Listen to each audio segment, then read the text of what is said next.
Hidden in the Virginia State Archives, tucked away among routine paperwork, is a chilling set of records that officials tried to bury for more than 200 years.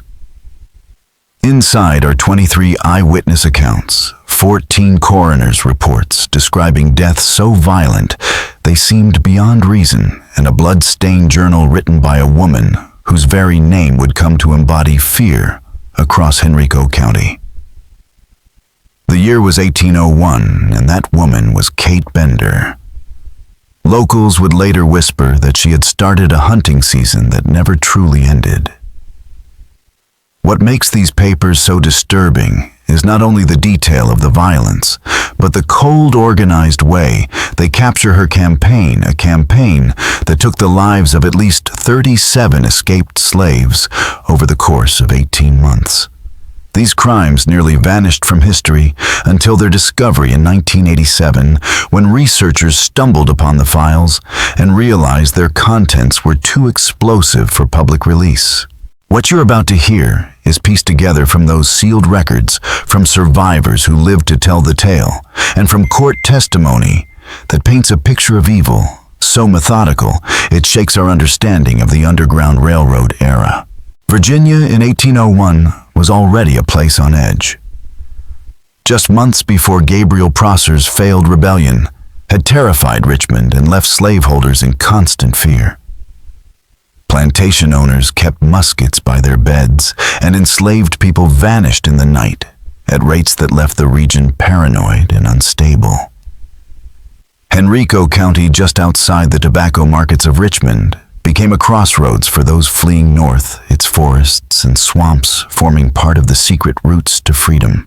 But it was also here in those same woods that Kate Bender began her reign. Kate was not someone people easily forgot. Nearly 6 feet tall, broad-shouldered with arms like timber, she was known for strength that bordered on the unnatural. Witnesses swore she could crush walnuts in her palm and twist horseshoes as if they were made of clay.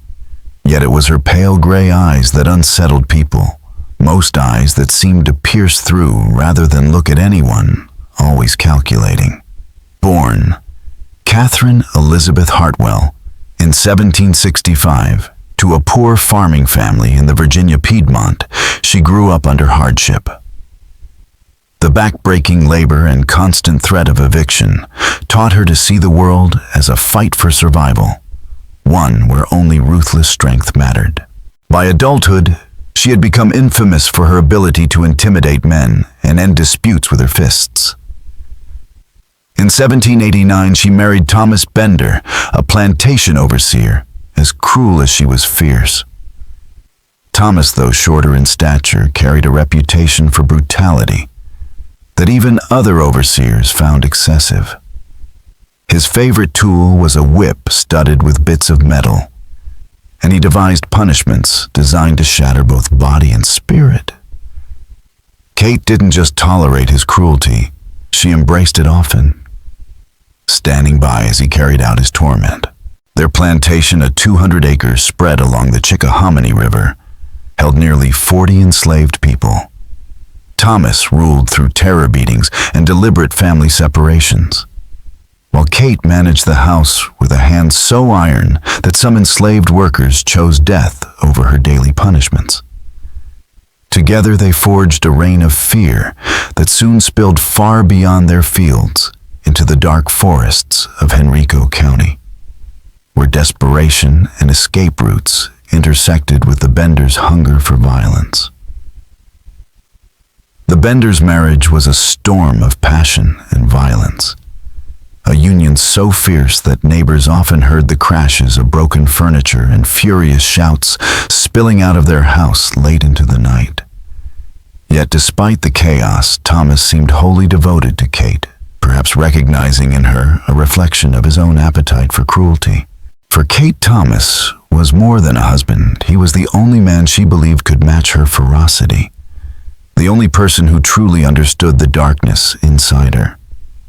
They had no children, something neighbors whispered about, blaming it on Kate's towering frame and unnatural temperament. Dr. Samuel Richardson, who occasionally tended to plantation ailments, wrote in his journals that Kate had the constitution of a draft horse and displayed behavior so detached from normal emotion that it bordered on inhuman. His words, written long before the bloodshed that followed, would prove chillingly prophetic. By the dawn of the new century, the Bender plantation was already feared among the enslaved. Whispers told of workers beaten to death for the smallest mistakes, of Kate's unsettling enjoyment when she watched punishments, and of the Benders' particular satisfaction in tearing families apart. Escape was nearly impossible. Thomas's skill as a tracker and Kate's intimate knowledge of the forests and swamps meant that anyone who tried to flee rarely got far. It was against this backdrop that rumors of Gabriel Prosser's planned rebellion began to spread, shaking the region. Thomas, known for his brutal efficiency as an overseer, was quickly recruited to help crush any uprising. He threw himself into the work organizing patrols, interrogating suspects, and designing strategies to keep the enslaved population under control. Kate often joined him on these nighttime rides, her massive figure moving through the shadows with unsettling silence, her eyes scanning the woods for gatherings or hidden weapons. For her, these hunts awakened something primal, a hunger that would soon eclipse even Thomas's cruelty. The rebellion collapsed before it began, betrayed from within and scattered by a storm. Gabriel Prosser and his followers were executed, their heads displayed on pikes around Richmond as grim warnings. But the paranoia that followed was worse than the rebellion itself. Plantation owners saw threats everywhere and unleashed even greater brutality to maintain control. It was in this feverish atmosphere that Thomas made a choice that would change everything. On October 15, 1800, a cold wind swept through the forests of Henrico County. Thomas had been informed that 7 fugitives, 5 men and 2 women, were making their way north along the Chickahominy River, hoping to reach freedom in the northern states. He wasted no time in assembling a hunting party himself. 2 fellow overseers, Samuel Clark and William Patterson, and 4 dogs trained to hunt human prey. Kate demanded to join. Thomas at first resisted, calling it men's work, but Kate would not be denied. She took up a heavy oak club and fell in with the men, her eagerness so palpable it should have raised alarm. Before sunrise, the party set out. The dogs tracked swiftly along the riverbank, their baying rising as the trail grew stronger. Kate surprised even the men with her agility, slipping through brush with uncanny speed for someone of her size. Her eyes scanned every broken branch, every faint print in the dirt, and she often called out signs of movement before anyone else noticed. By midday, the dogs were frenzied, and Thomas judged they were less than an hour behind. Kate seemed almost transformed, her breathing heavy, her movements sharp, her whole being focused on the chase. At last they found them. In a clearing by a creek, the fugitives, ranging from a boy, barely grown, to a gray-haired woman in her 50s, rested exhausted and unaware of how close death had drawn.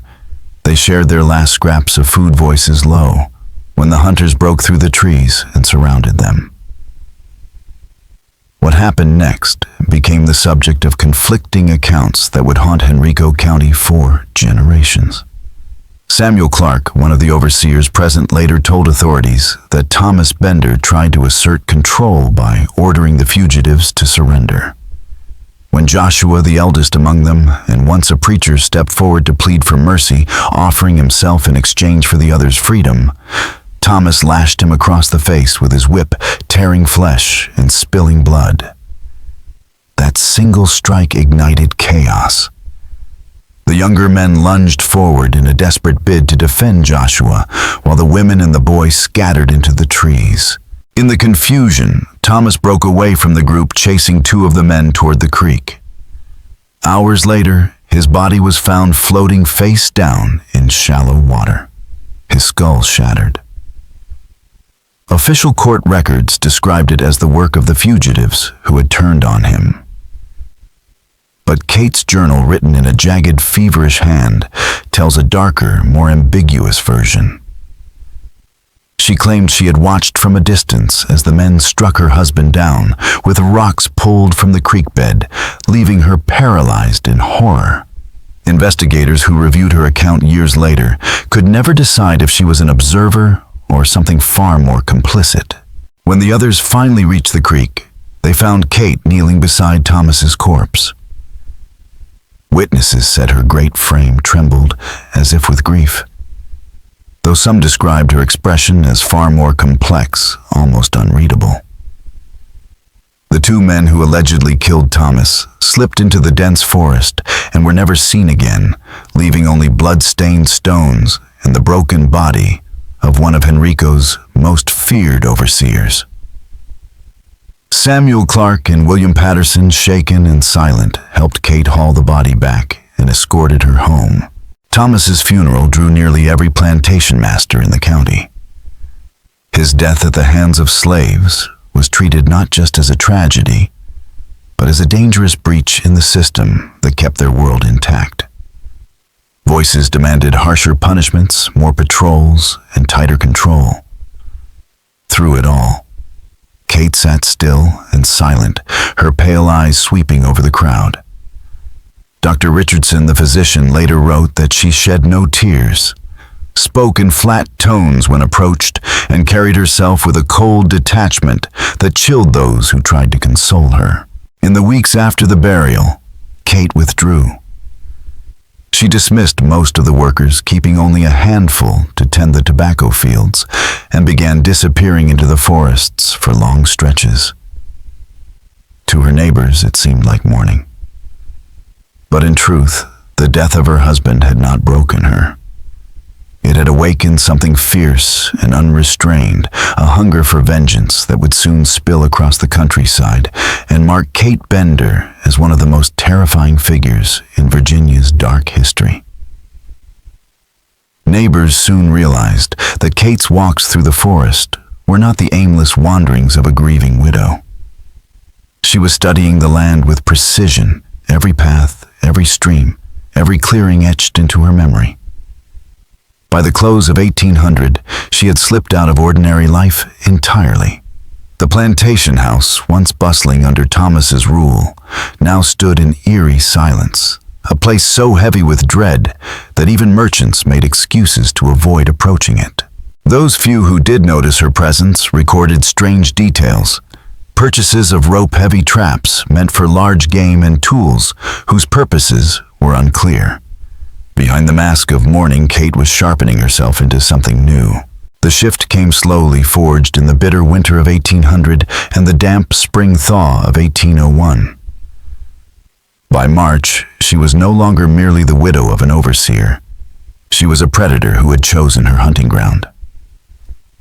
Her first known victim was Samuel, a young man fleeing from a plantation nearly 40 miles south. He followed the Chickahominy River north, clinging to the hope of freedom. Instead, he ended up dangling from an oak tree less than 2 miles from Kate's land. His hands were bound behind his back, his body scraped from a violent struggle through the brush. Most chilling of all the marks on his throat suggested he had already been strangled before the noose was ever tightened, as if Kate wanted to make certain life had drained from him more than once. Constable James Whitfield dismissed the scene as suicide, arguing that Samuel must have taken his own life after failing in his escape. Few believed it, but no one dared press harder.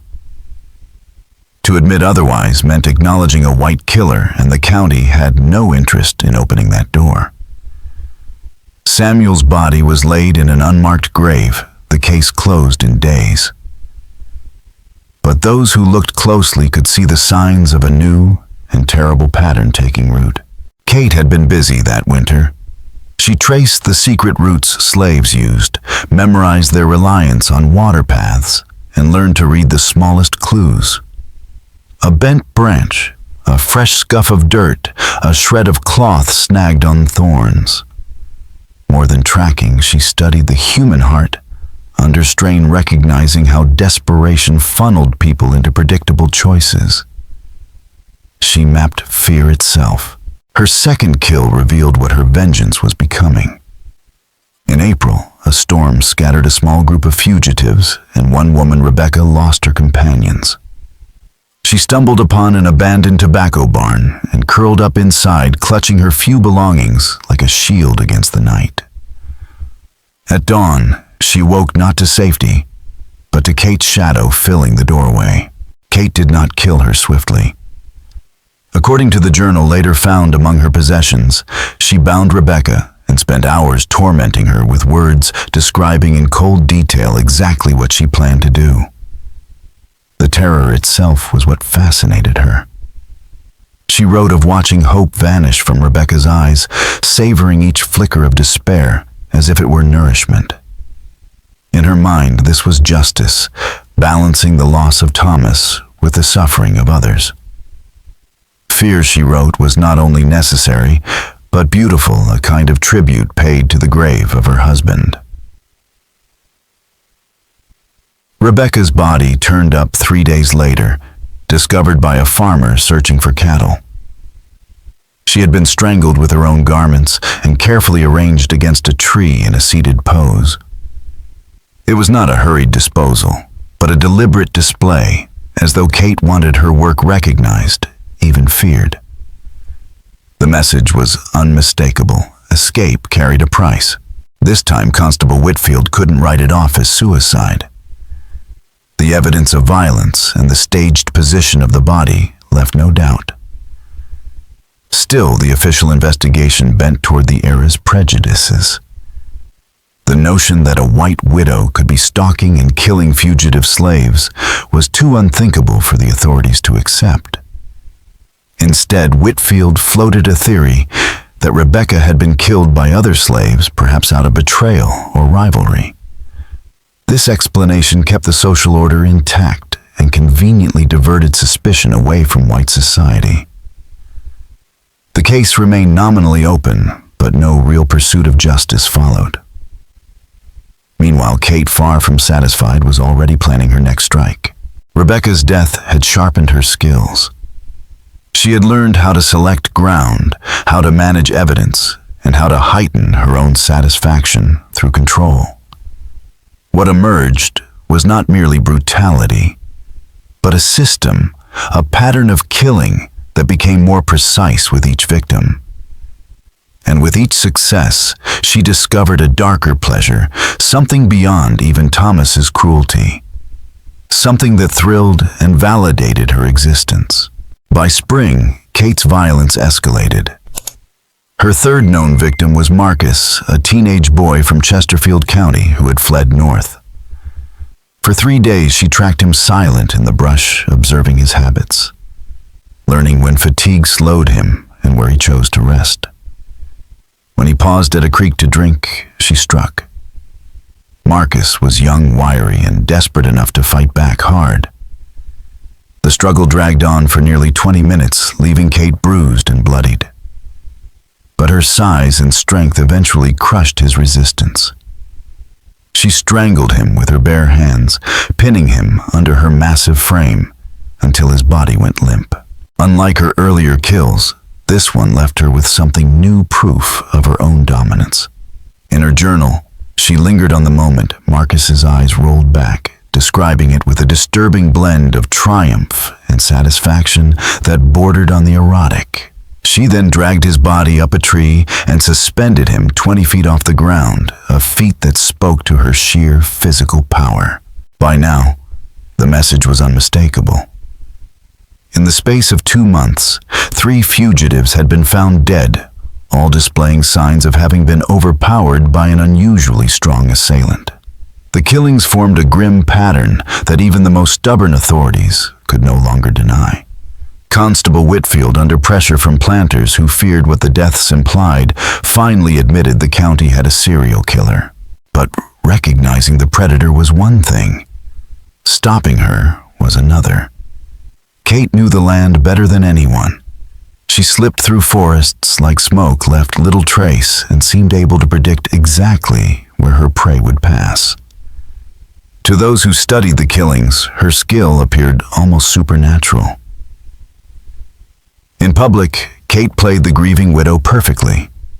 Sitting quiet in the third pew on Sunday, answering neighbors with the right amount of sorrow, handling business with the same flat efficiency she had always shown, while by night she became something else entirely, a woman who had learned to split her life down the middle and keep the two halves from ever touching.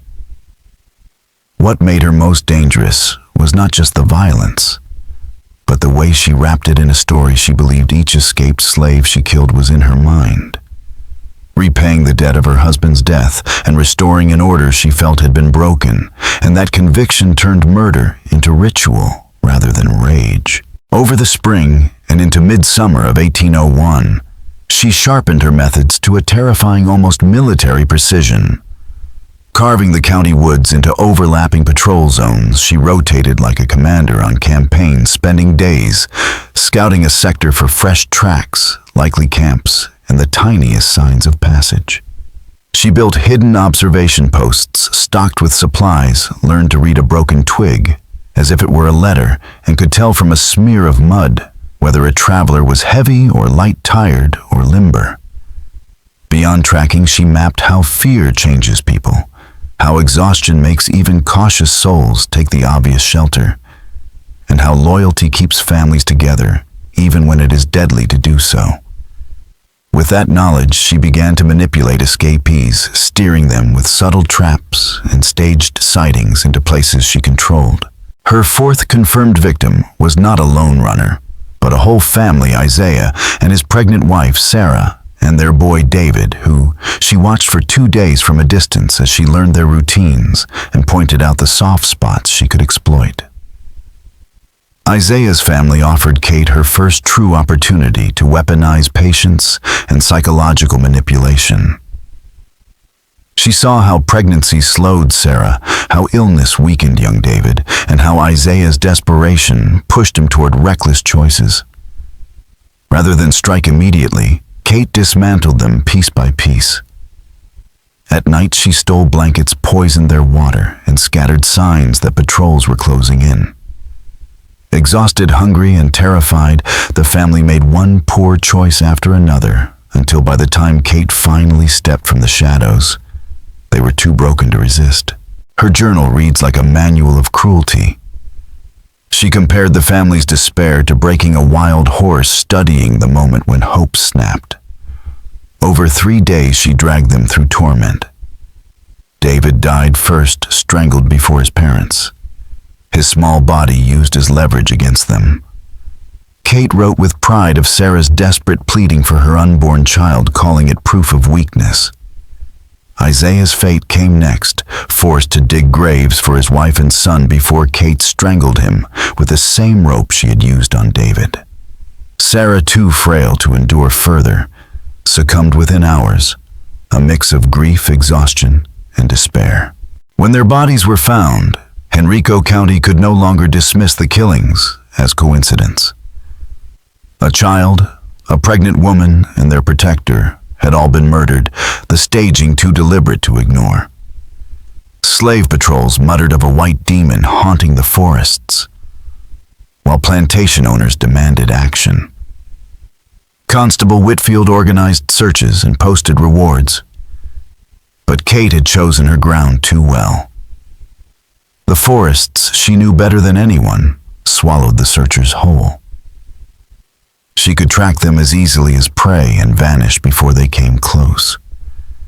And no one thought to suspect the towering widow sitting quietly at church every Sunday, because no one believed a woman could wield such brute power. Kate's confidence swelled. In her writing, she no longer spoke of vengeance, but of vocation. Murder had become her purpose. Through the late summer of 1801, her pace quickened. Abraham, a Richmond blacksmith, Matthew and Mark, twins from Charles City, Ruth, an elderly woman bound for Pennsylvania, all fell in succession. Each kill was sharper, more efficient, more cruel. She experimented with psychological torture, savoring fear as much as violence, and began keeping trophies, scraps of clothing, trinkets, even fragments of flesh, which she stored in a hidden cellar beneath her house. That shrine became her sanctuary, where she relived each hunt in private ritual. By October of 1801, At least a dozen fugitives had died by her hand, and the legend of the forest demon spread northward along the Underground Railroad. Conductors whispered warnings about Henrico County, and routes were redrawn to avoid it. But for Kate, the warnings were not deterrents, they were invitations. She expanded her territory, stalking deeper into the wilderness and pushing further from home, testing her reach.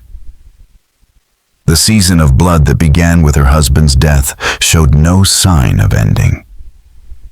For Kate Bender, killing had become not just survival, not just revenge, but the only way she felt alive.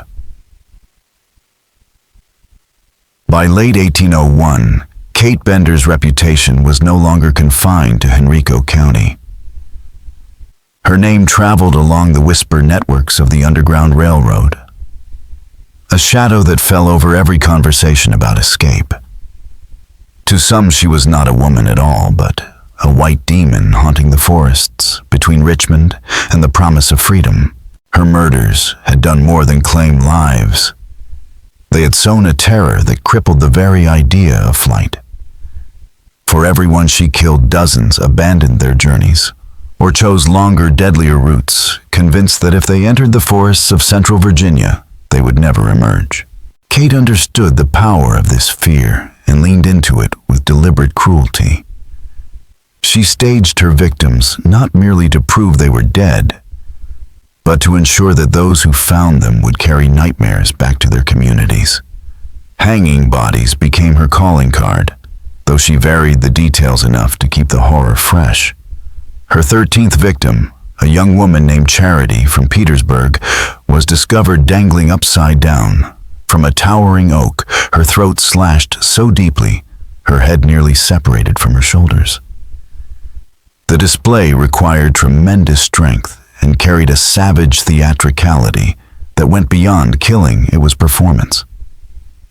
Kate wanted her hunters to believe they were fighting something inhuman, and it worked. The stories spread like wildfire. Some swore the demon could track by scent, others that she could move through woods without snapping a twig, or that she fed on fear itself before striking the final blow. These myths reached Kate's ears, and rather than dismissing them, she embraced them. In her journals, she wrote of feeling less like a widow seeking revenge, and more like a force of nature, an embodiment of divine punishment. Every legend about her powers reinforced her conviction that she was invincible. Winter only sharpened her skills. Snow revealed tracks, but also betrayed her own movements, so she devised ways to mask them, modifying her shoes to spread her weight and leave prints that looked like animal trails. Cold nights forced fugitives to light fires, leave shelters, and linger longer than they otherwise would, making them easier to study and predict. She treated each adaptation as a test of her evolving craft. Her 14th victim, Ezekiel, was a man from Hanover County who slipped away during the chaos of a Christmas celebration. Hoping to outpace pursuit, he hid in an abandoned tobacco barn, believing its isolation would protect him. What he did not know was that Kate had been watching the structure for weeks, correctly guessing it would tempt the desperate.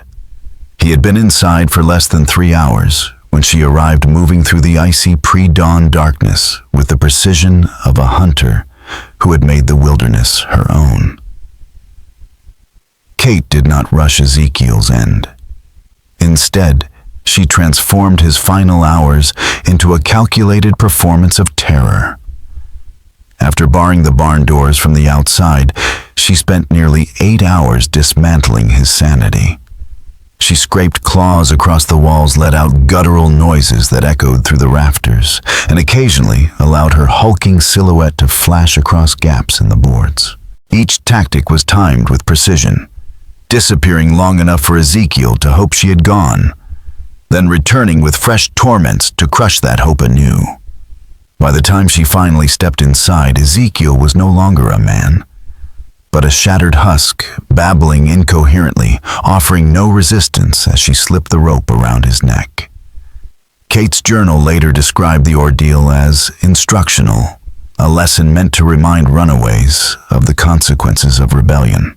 3 days later, a farmer found Ezekiel's body swinging from the barn's central beam, his own clothing twisted into the noose. The grotesque display was impossible to ignore. Unlike earlier cases, this murder sent shockwaves beyond the enslaved community. Constable Whitfield, already under fire for his failures, faced pressure from Richmond itself. Governor James Monroe authorized militia intervention, sending 20 men under Captain Robert Hayes to scour the forests of Henrico County. They were veterans of frontier campaigns, skilled trackers who had hunted men before. On paper, they should have been more than a match for a single killer, but Kate had no fear. In her journals, she mocked the militia, calling them clumsy hunters blundering in another's home. She had spent more than a year mapping every bend of the rivers, every hollow and ridge, every sheltering thicket. The militia strangers to the terrain moved predictably and with haste pressured to deliver results. Worse still, they were looking for a man. A giant widow attending church and carrying on business as usual raised no suspicion, leaving Kate free to watch them as closely as she watched her prey. Their presence even worked to her advantage. The sweeps pushed fugitives off established routes and into unfamiliar ground, where fear led them into mistakes and into Kate's traps. Her 15th victim was a teenage girl named Patience, separated from a group while trying to avoid a patrol. Disoriented and terrified, she stumbled toward a cave that Kate had been monitoring for months, knowing its false promise of safety would draw the desperate. What followed marked another evolution in Kate's cruelty. Patience was not dispatched swiftly. Instead, Kate experimented prolonging the girl's terror with a sadistic creativity that went beyond even her earlier methods. In the pages of her journal, she described this murder as a turning point, one where the hunt was no longer about revenge or even order. It had become art, and suffering was her canvas. Kate's cruelty with Patience showed just how far she had evolved beyond simple killing. Instead of ending the girl's life quickly, she used her as bait, chaining her in the cave and letting her cries echo into the forest. Within days, 2 other fugitives searching for their missing companion stumbled into Kate's trap. By the time militia patrols found them, all 3 were dead, arranged in a grotesque tableau that suggested they had fallen together in mutual defense. Yet the evidence of prolonged torture and the deliberate staging stripped away any illusion of natural death. Captain Hayes's official report to Governor Monroe described the discovery as depravity so profound as to call into question whether the perpetrator remained within the bounds of human nature at all. For 6 weeks, his men scoured the forests, but Kate moved like smoke, always one step ahead, always watching them from concealment. Hayes eventually conceded that his men, seasoned though they were outmatched by someone who knew the land intimately and tracked with a skill beyond their own. In February 1802, the militia withdrew. Hayes privately told Monroe that only local civilian trackers might stand a chance. To Kate, the withdrawal was not just survival, it was victory. She had killed beneath the militia's nose, turned their presence into a tool that drove more fugitives into her traps and walked away unseen. Her sense of invincibility swelled. In her journal, she wrote not as a widow or even a hunter, but as a predator perfected, one the law could never contain. By spring 1802, escape attempts surged again. Warmer weather gave slaves hope, and the militia's departure spread false comfort that the forest demon was gone. But Kate was waiting. And now the mythology that had grown around her was working in her favor. Stories turned her into something supernatural, able to appear in multiple places at once, to shapeshift, to consume souls rather than flesh. Kate leaned into these fears, staging her murders with ritualistic flourishes meant to deepen the sense of otherworldly dread. Her 16th victim, Daniel, a blacksmith from New Kent County, was found nailed to an oak tree with railroad spikes driven through his hands and feet. The crucifixion was not random. It was meticulously planned. Kate had spent weeks collecting the materials, charting Daniel's path, and preparing the tree as a stage. The symbolism was deliberate, recasting her killings as acts of divine punishment. This marked the beginning of what her journals later called her theological period. Her writings from this time reveal a warped blend of racial ideology, vengeance, and corrupted Christianity. To her, slavery was God's intended hierarchy, with whites as masters ordained by heaven. Escaped slaves were not simply fugitives. They were heretics, rebelling against divine order. Each kill became, in her eyes, a sacrifice to restore cosmic balance and avenge Thomas's death. She was no longer a murderer. She was an executioner of holy judgment. This new framework made her all the more dangerous. Freed from doubt, she carried out killings as ritual. Her 17th victim, Miriam, a woman fleeing with her 2 daughters, was turned into the centerpiece of an extended religious drama that lasted nearly 2 weeks. Kate tracked them into a swamp hideout, observing every detail of their bond, before beginning the psychological siege that would precede their deaths. Kate's campaign against Miriam and her daughters showed the full flowering of her theological period. Rather than striking quickly, she wove an invisible net around the family, seeding their hideout with scripture torn from the Old Testament passages about rebellion, punishment, and divine wrath. Exhausted from weeks on the run, Miriam read these messages as omen signs that God himself disapproved of her flight. Her faith, once a source of strength, became a weapon turned against her. In her journal, Kate marveled at how easy it was to hollow Miriam out without ever touching her, how fear of divine judgment broke her spirit more effectively than chains or fists ever could. When the murders finally came, Kate staged them as ritual sacrifice. The family was arranged as though struck down by heaven itself, surrounded by burned scraps of scripture and symbolic trinkets. To those who found the bodies, it looked like divine punishment had descended on the swamp. Word of the tableau raced across Virginia, and with it, terror. Escaping was no longer simply dangerous, it was blasphemous. Conductors on the Underground Railroad suddenly found themselves preaching against not just fear of patrols, but against the belief that freedom itself invited God's curse. Kate had discovered her most devastating weapon: religious theater. Her next victim, Joseph, a boy from Powhatan County, showed just how far her methods had evolved. For nearly a month, she shadowed him, letting him catch glimpses, planting signs that suggested he was hunted by demons rather than flesh.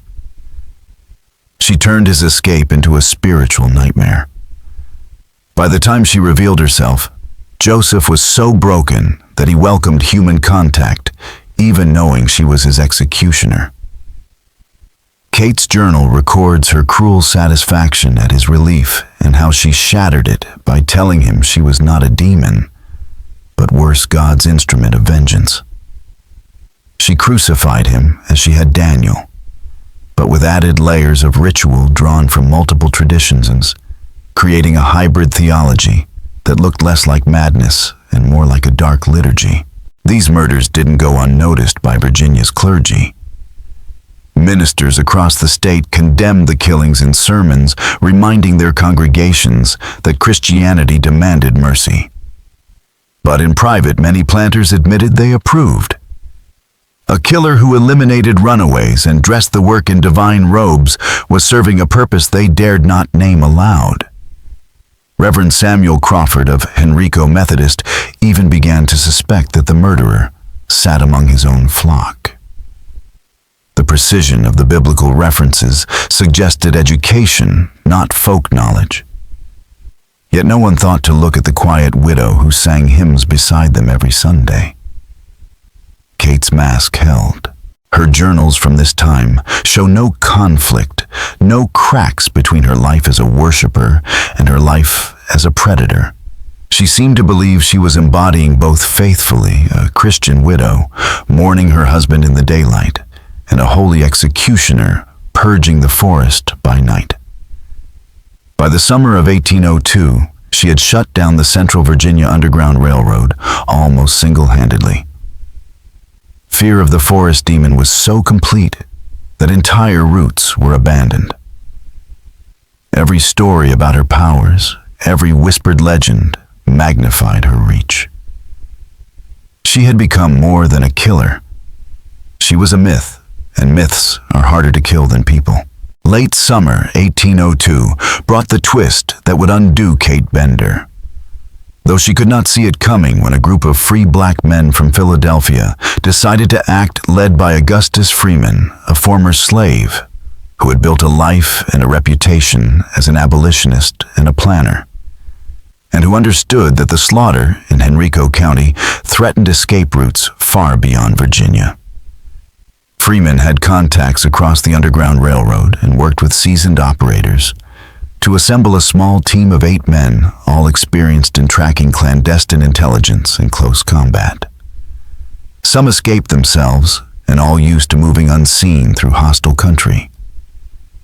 Posing as seasonal laborers, they blended into the landscape of hired hands and quickly won the trust of frightened slaves who were finally willing to speak to people they thought might actually help. The team mapped murder sites with a precision local authorities had missed, and their trackers noticed a pattern no one else had seen. A ring of crime centered on the supposedly abandoned Bender place. Freeman watched the plantation from concealment and saw signs of recent use. Then, one night observed Kate leave the house and move into the woods with rope and metal gear, the woman the rumors had always refused to imagine. The discovery that the killer was a white woman shocked the team, but it also opened tactical opportunities because Kate had become predictably bold in ways that betrayed confidence more than caution. Freeman spent nights documenting her routines and found that her mastery of the land came with habits that the same paths hides, and timing she trusted could be anticipated and turned against her.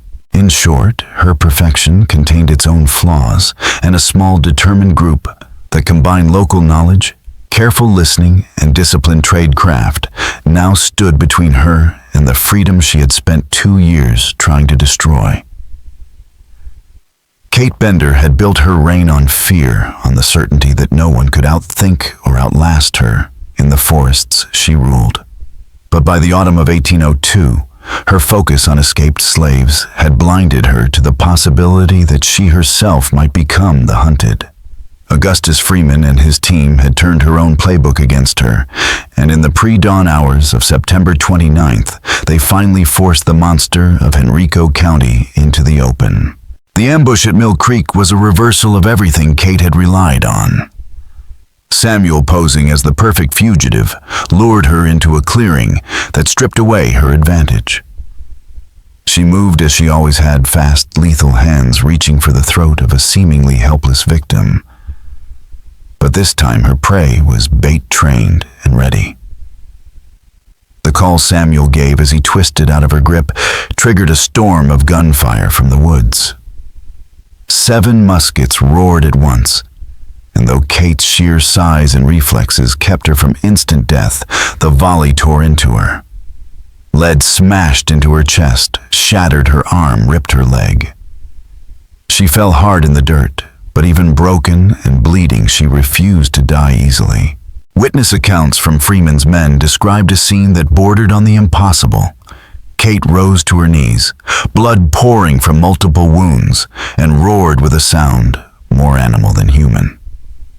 She tried to stagger toward Samuel again, dragging her ruined legs, swinging her good arm like a club.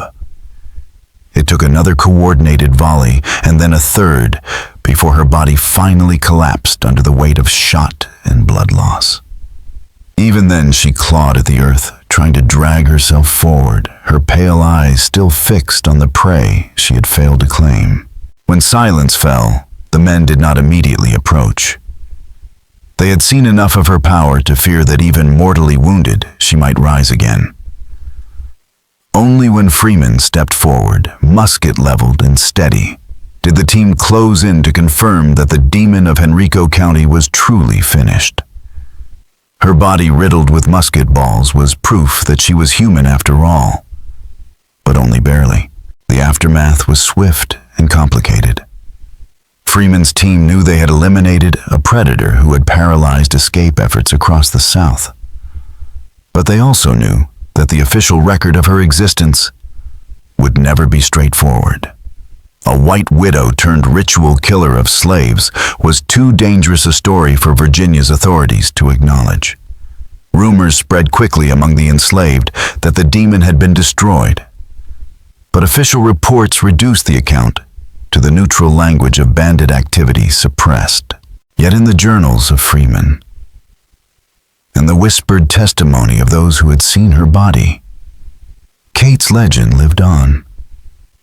She was not remembered as just a woman or even as a killer, but as something darker, a warning about what cruelty, vengeance, and power can become when left unchecked. The perfect predator had fallen undone by the very overconfidence that made her terrifying. Her reign had lasted less than 2 years, but its shadow would stretch across generations. Kate's last stand at Mill Creek blurred the line between myth and reality. Wounded beyond what any ordinary person could survive, she dragged herself toward the tree line, spitting blood eyes blazing with a conviction that terrified even hardened men. To Freeman's team, it seemed as if the wild stories whispered in slave quarters were true, that bullets alone could not kill the demon of Henrico County. But Freeman had prepared for this moment. He stepped from concealment with a pistol steady in his hand and addressed her not as a monster, but as a subject of interrogation. What followed was a chilling half-hour that revealed both the depth of Kate's pathology and the cold precision of Freeman's mission. Kate did not beg. She declared herself chosen by God, insisting her death would sanctify her cause and inspire others to continue her holy work. Freeman countered by identifying himself as a representative of the Underground Railroad, calmly informing her that her reign of terror was finished. With the patience of a man gathering intelligence, he drew from her details about her methods, her hunting routes, even the identities of victims whose deaths had never been acknowledged. Bleeding out, her voice ragged, Kate still spoke with pride.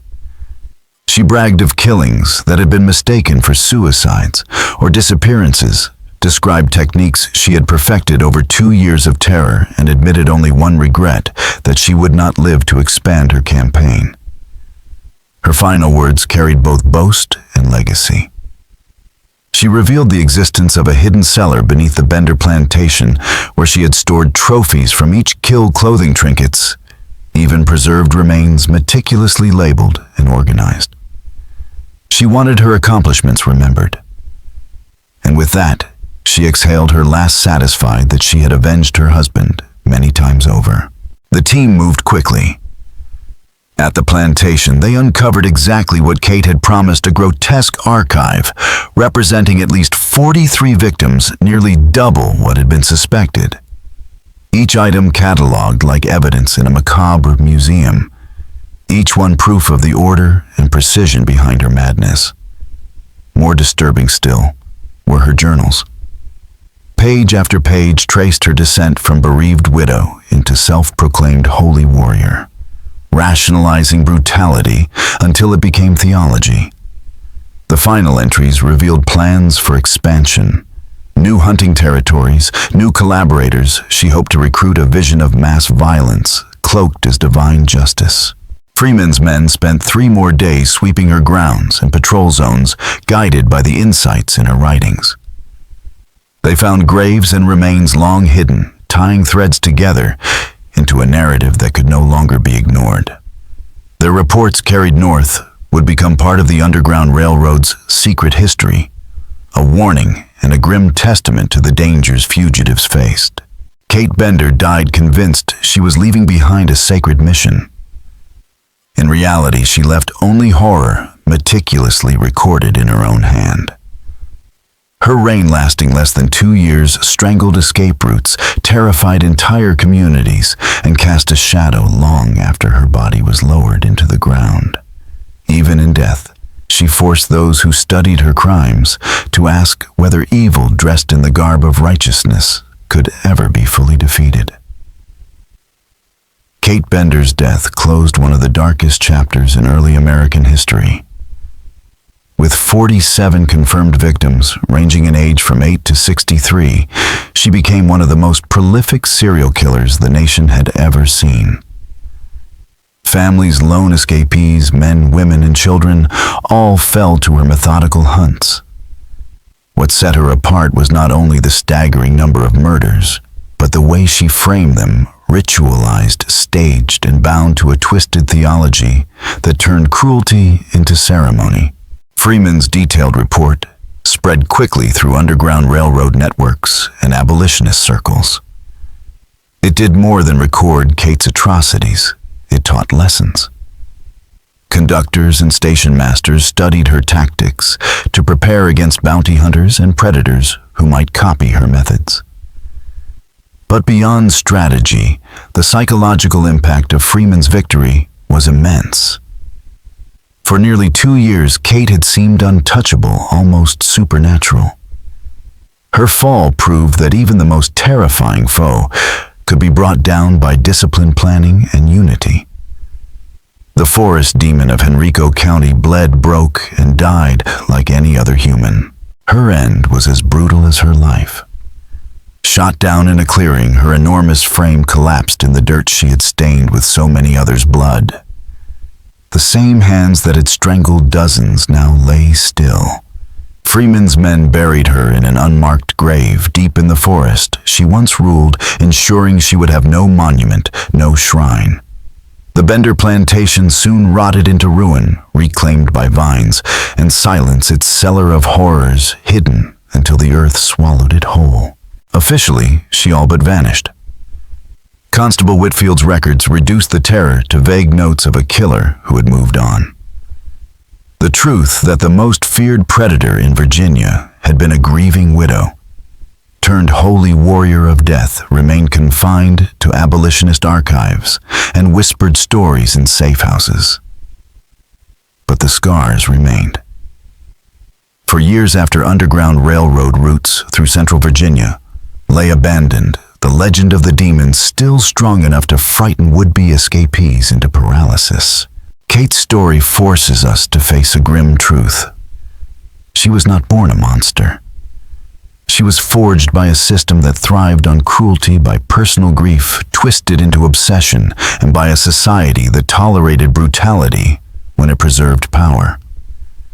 Her mask of respectability, the quiet widow at church, the neighbor who answered politely, reminds us that the most dangerous predators are often the ones who look ordinary.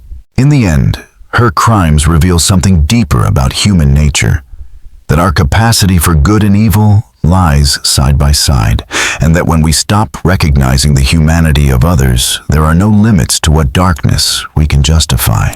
If this story unsettled you, share it with someone who finds truth in history's shadows. Hit like to help us keep bringing these hidden horrors to light, and don't forget to subscribe for more tales of mystery and darkness. Do you believe Kate's secrets truly died with her?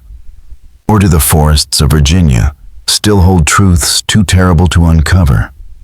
Tell us your thoughts in the comments below.